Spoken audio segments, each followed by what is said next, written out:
नमस्कार दोस्तों, आप सभी का स्वागत है फ्री की पाठशाला में। जैसा कि इंग्लिश की क्लासेस चैनल पे रेगुलरली आ रही हैं, तो ये उसका अगला पार्ट है जिसमें हम डिस्कस करेंगे important rules of English grammar. किसके लिए? एडजेक्टिव के लिए। ये जो वीडियो है ये Allahabad high court, SSC, UPSC, CDS जिस भी एग्जाम में इंग्लिश पूछी जाती है उसके लिए इम्पॉर्टेंट है। वीडियो को पूरा देखिएगा क्योंकि इस वीडियो में एक बोनस सीरीज भी है जिसके बारे में मैं आगे आपसे बात करूंगा, मतलब कि बोनस ट्रिक्स भी हैं। इससे पहले मैं आपको ये भी बताना चाहूँगा कि मेरे चैनल पे और भी वीडियोज इंग्लिश ग्रामर के रूल्स पे आ रखे हैं, अपलोड हो चुके हैं, तो आप उनको भी जाकर देख सकते हैं। साथ ही direct indirect, active voice, passive voice, articles, spelling error, इन सब पे भी मैंने वीडियोज बना रखे हैं। इलाहाबाद हाई कोर्ट से रिलेटेड क्या होनी चाहिए एग्जाम की स्ट्रेटेजी, कौन कौन से टॉपिक्स हैं इंपॉर्टेंट और कितनी जाती है कट ऑफ, या किसी भी भर्ती से इंपॉर्टेंट न्यूज़ मैं अपने चैनल पे लेके आता रहता हूं, तो आप उसके लिए उन सब को पाने के लिए चैनल को सब्सक्राइब कर लीजिएगा और बेल आइकन को भी दबाइएगा। साथ ही इस क्लास की पीडीएफ पाने के लिए टेलीग्राम चैनल को ज्वाइन कर सकते हैं, जिसका लिंक मैं अपने डिस्क्रिप्शन बॉक्स में प्रोवाइड करा दूंगा। अगर आपको वीडियो अच्छी लगेगी तो वीडियो को लाइक करिएगा। देखिए, आज दिवाली है, हैप्पी दिवाली आप सभी को। और मैं आज भी लेक्चर रिकॉर्ड कर रहा हूं क्योंकि देखिए आपका एग्ज़ाम इलाहाबाद हाई कोर्ट का बहुत जल्द हो जाएगा। इस वजह से मेरी यही कोशिश है कि जल्द से जल्द मैं कंप्लीट कर सकूं। साथ ही आप अगर चाहते हैं कि और किसी सब्जेक्ट पे भी मैं वीडियोज़ लेके आऊँ, क्लासेस लेके आऊँ, जैसे कि जीके, रीजनिंग, मैथ, हिंदी, तो आप उसके लिए भी बता सकते हैं। मैं कोशिश करूँगा कि उन पर भी वीडियोज़ ले आऊँ। चलिए आगे बात करें। तो जो रूल नंबर 1 है एडजेक्टिव का, वो क्या कहता है? वो ये कहता है कि यदि हम कंपैरिजन कर रहे हैं और कंजंक्शन देन का यूज कर रहे हैं तो हमको एनी अदर का भी यूज करना चाहिए। देखिए, इससे पहले मैं आपको ये बताना चाहूँगा कि एडजेक्टिव क्या होता है, तो उसके बारे में डिस्कस कर लेते हैं। पहले तो एडजेक्टिव ऐसा वर्ड्स होते हैं जो कि हमको नाउन या प्रोनाउन की विशेषता बताते हैं। साथ ही मतलब कि नाउन और प्रोनाउन के पहले यूज होते हैं कौन? एडजेक्टिव। देखिए, एडजेक्टिव कई प्रकार के होते हैं, जैसे कि साइज पे अगर बात करें तो जो एडजेक्टिव यूज होते हैं साइज के लिए वो है big, small, large, thin, thick. Shapes की बात करें तो जैसे triangular, round, square, circular. Colours में black, blue, green, white, red, ये सभी एडजेक्टिव हैं। पर्सनैलिटी में happy, sad, angry, depressed. Time में ईयरली, मंथली, एनुअली, ये सब एडजेक्टिव्स का ही मैं नेम बता रहा हूँ आपको। टाइम की बात करें तो ईयरली, मंथली, एनुअली। एजेस की बात करें तो new, young, old, brand new, second hand. Sounds की बात करें तो loud, noisy, silent, quiet. Taste की बात करें तो जूसी, स्वीट, सोर। ये सभी क्या है? एडजेक्टिव है। क्वालिटीज की बात करें तो गुड, बैड। तो अब हम रूल नंबर 1 को दोबारा से डिस्कस कर लेते हैं।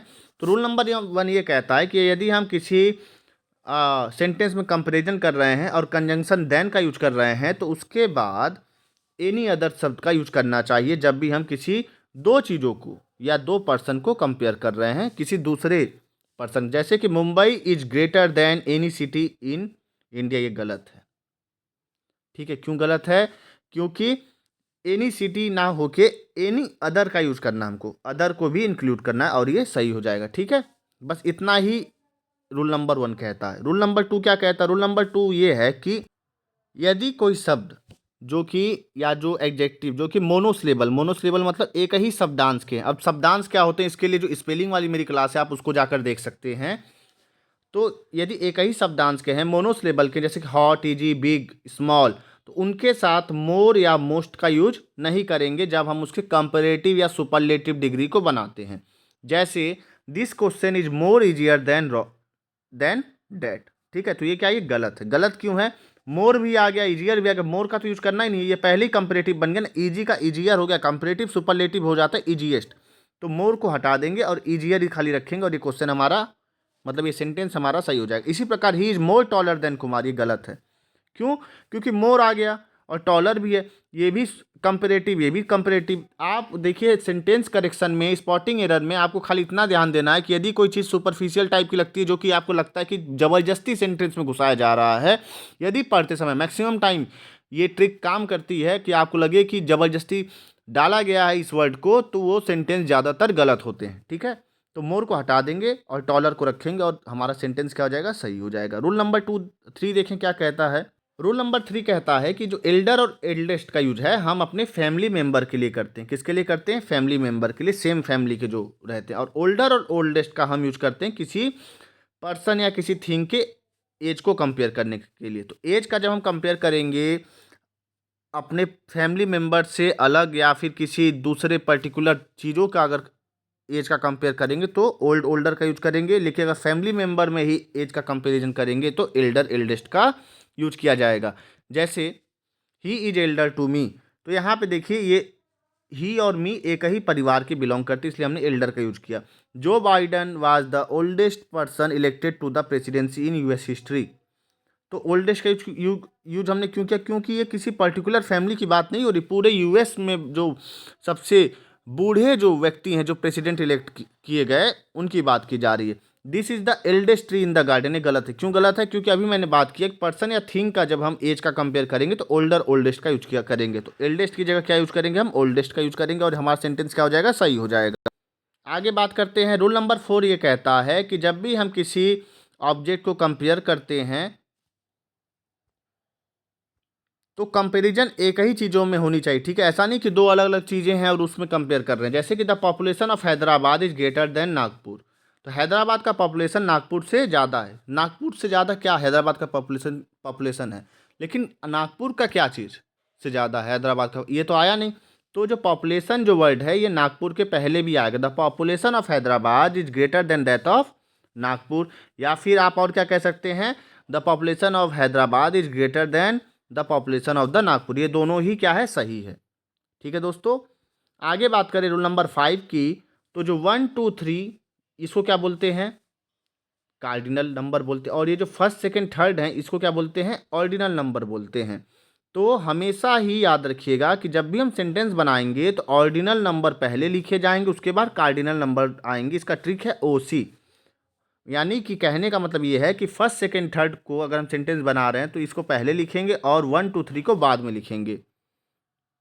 जैसे एग्जांपल देखें तो the 5 first chapter of this book are very interesting, ये गलत है। क्यों? क्योंकि यहाँ पे होना चाहिए था फर्स्ट पहले आना चाहिए था, 5 बाद में आना चाहिए था।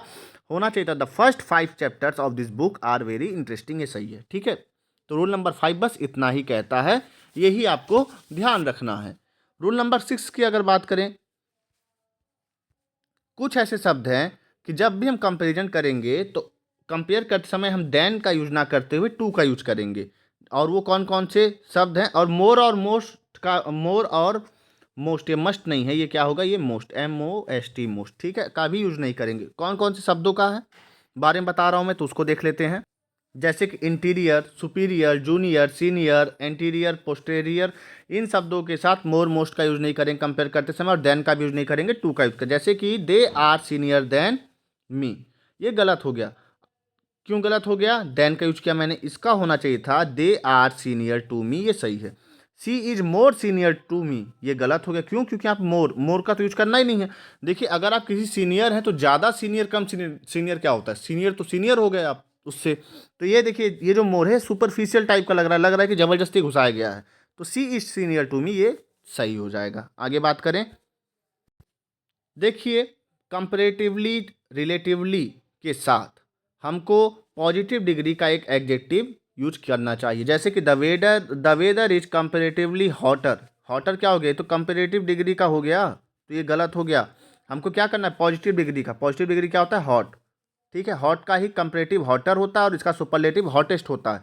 तो हॉटर की जगह हम क्या यूज करेंगे?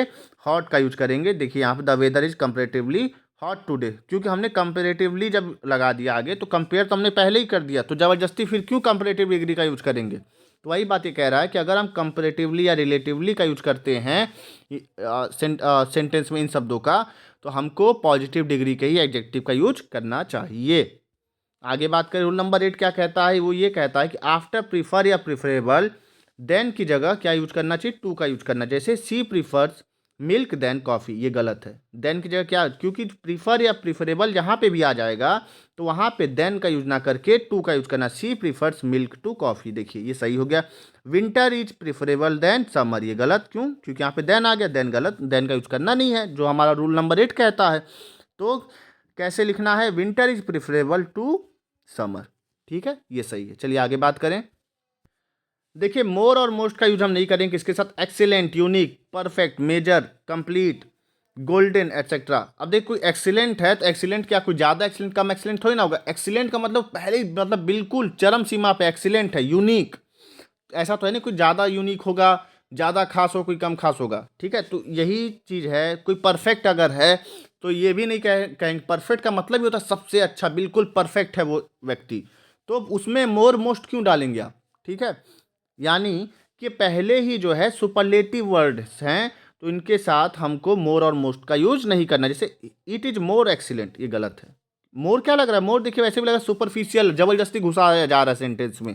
क्या होना चाहिए, इट इज एक्सीलेंट, ये सही है, ठीक है। बस इतना ही है रूल नंबर 9। आगे बात करें, अगर हम किसी व्यक्ति एक ही उसी सेम पर्सन के दो क्वालिटीज को कंपेयर करते हैं तो हमको कैसे सेंटेंस लिखना है, जैसे कि Shivani is more visor then strong. ना कि अभी मैं एक एग्जांपल दूं, मैं लिखता हूं, रुकिए 2 मिनट। अगर मैं इसको ये लिखता शिवानी इज मोर वाइजर, तो वाइजर अगर लिखता तो गलत हो जाता। वाइजर क्यों लिखूंगा मैं, तो कैसे लिखना है, मोर वाइज देन स्ट्रांग, ये भी पॉजिटिव डिग्री और ये भी पॉजिटिव डिग्री, ठीक है। जब हम कंपेयर कर रहे हैं मतलब कि शिवानी जो है आ, जितनी स्ट्रांग है उससे ज़्यादा वो क्या है, मजबूत है।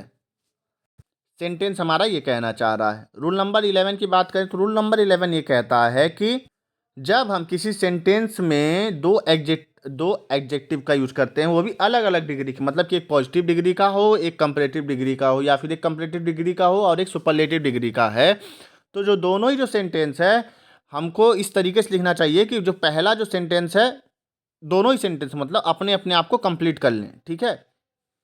कोई भी सेंटेंस अधूरा ना रहे। जैसे he is good if not better then his brother, ये गलत है। क्यों, क्योंकि यहाँ आप देखिए जो सेंटेंस है ही इज एज गुड, तो यहाँ पे आना चाहिए था एज, और ये हमारा जो इतना जो he is as good as, ये मेरा सेंटेंस क्या होता, कंप्लीट हो जाता। तो सेंटेंस देखिए कंप्लीट नहीं हो पाई, इस वजह से गलत है।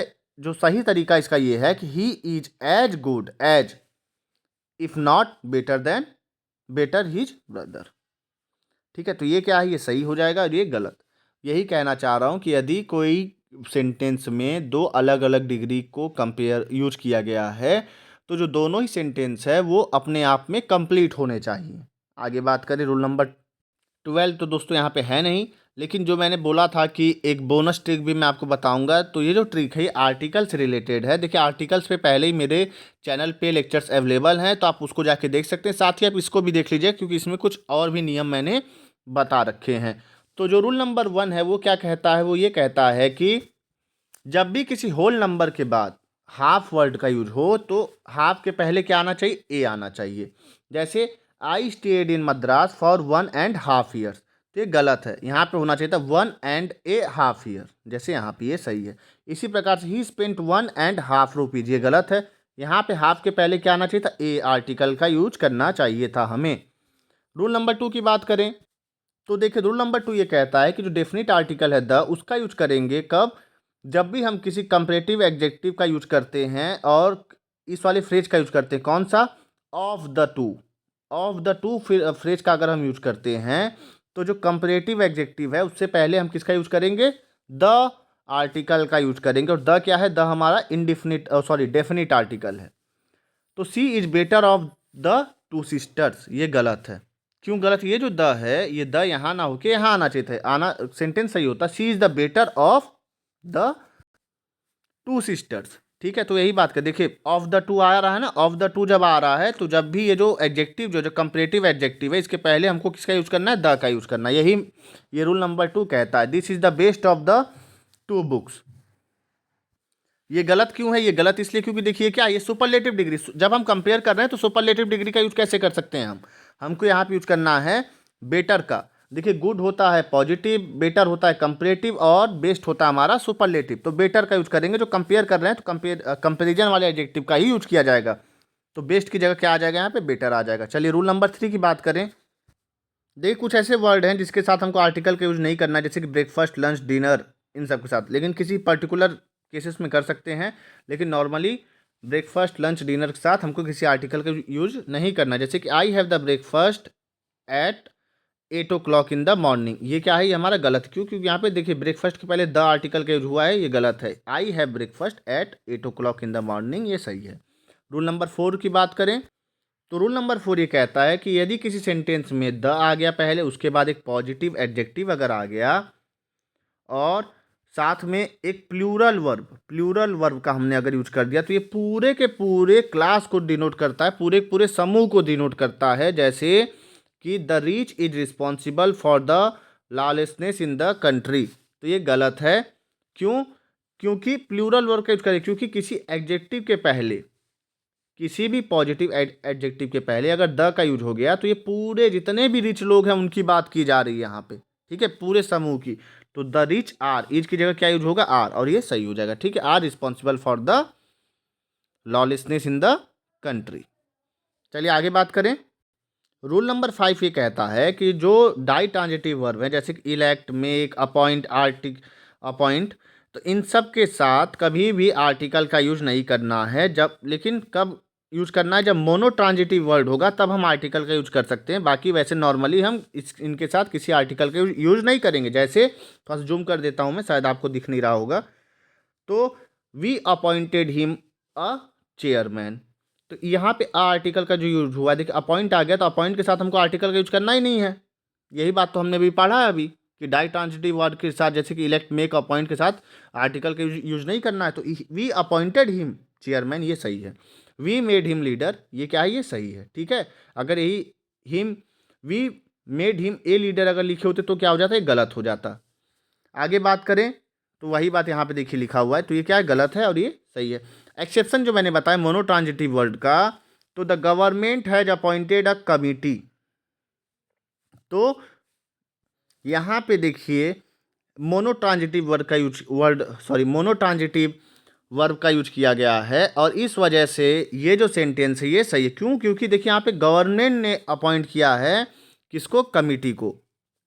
आगे बात करें रूल नंबर 6 की, तो देखिए जैसे कि कुछ वर्ड हैं, जैसे कि type of, kind of, sort of, post of, title of, rank of, इनके साथ आर्टिकल का यूज नहीं करना है। एग्जाम्पल देखते हैं, he is not that kind of a man, ये गलत है। He is not that kind of man, ए में ए के सॉरी मैन के आगे जो आर्टिकल यूज हुआ है, हमको आर्टिकल का यूज नहीं करना है। इसी प्रकार से he was promoted to the rank of a general manager, यहाँ पे ए का यूज नहीं करना, ये गलत हो जाएगा। ए को हटा देंगे और हमारा सेंटेंस क्या हो जाएगा, सही हो जाएगा। सो फ्रेंड्स, इस लेक्चर में बस इतना ही। आगे हम देखेंगे एडवर्ड्स के नियम। तो उससे पहले मैं आपको यही कहूँगा कि चैनल को सब्सक्राइब कर लीजिए, साथ ही वीडियो को शेयर करिएगा, क्योंकि देखिए यही मेरे लिए मोटिवेशन है। और पीडीएफ पाने के लिए टेलीग्राम चैनल को ज्वाइन कर लीजिएगा, वीडियो को लाइक करिएगा। थैंक यू दोस्तों, एंड स्टे ट्यून्ड।